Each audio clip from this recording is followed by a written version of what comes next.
ኢትዮጵያን ወደ ተሻለ ሀገር እናሻግራት ሁላችንም በመደመር። ፓርቲያችን ብልጽግና ሐሳብ ያለው ፓርቲ ነው። አሻጋሪ ሐሳብ ያለው ፓርቲ ነው።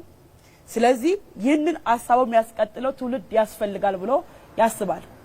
ለዛም ነው የወጣት ክንፍ ብሎ የራሱ የሆነ አደረጋገት ያቋቋመው፣ የሴቶች ክንፍ ብሎ የራሱ የሆነ አደረጋገት ያቋቋመው። ምክንያት ወጣት ፖለቲካን ከስር ከመሰረቱ ቢለምዱ የነገዋን ኢትዮጵያ ብልጽግና ፓርቲ የሚያስበዋን ኢትዮጵያን ለመሸከም ትከሻዎቹ ከፍ ይላል ብሎ ስለሚያስብ ነው እንጂ የተለየ ፕሪቪሌጅ ለወጣት ክንፍ አባላት ወይንም ለሴት ክንፍ አባላት እንደማይሰጥ መላው የኢትዮጵያ ወጣት እንዲያቅልኝ እጠይቃለሁ ወይ አሳውቃለሁ። ስራ አጥነት በተመለከተ የተከበራችሁ የኢትዮጵያ ወጣቶች እንደምታውቁት ብልጽግና ፓርቲ 2013 ላይ ለምርጫ ሲወዳደር ስራ ክህሎት እንደ ኮሚሽን ነበረ ያቋቋመው። የስራ አጥነት ውዝፍ እዳ በኮሚሽን አይፈታም ብሎ የራሱ የሆነ ሚኒስትሪ ከፍቷል።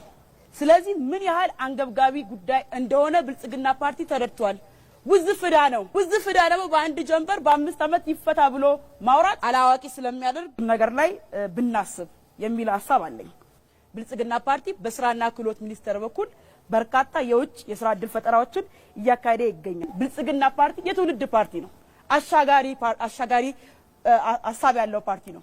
ብልጽግና መምረጥ ማለት እኔ የማየው የምጓጓለትን ብልጽግናን ከኔ ጋር አብራችሁ ለማየት መወሰን ነው። ብልጽግናን ይምረጡ። የምርጫ ምልክታችን የስንዴ ነዶ ነው።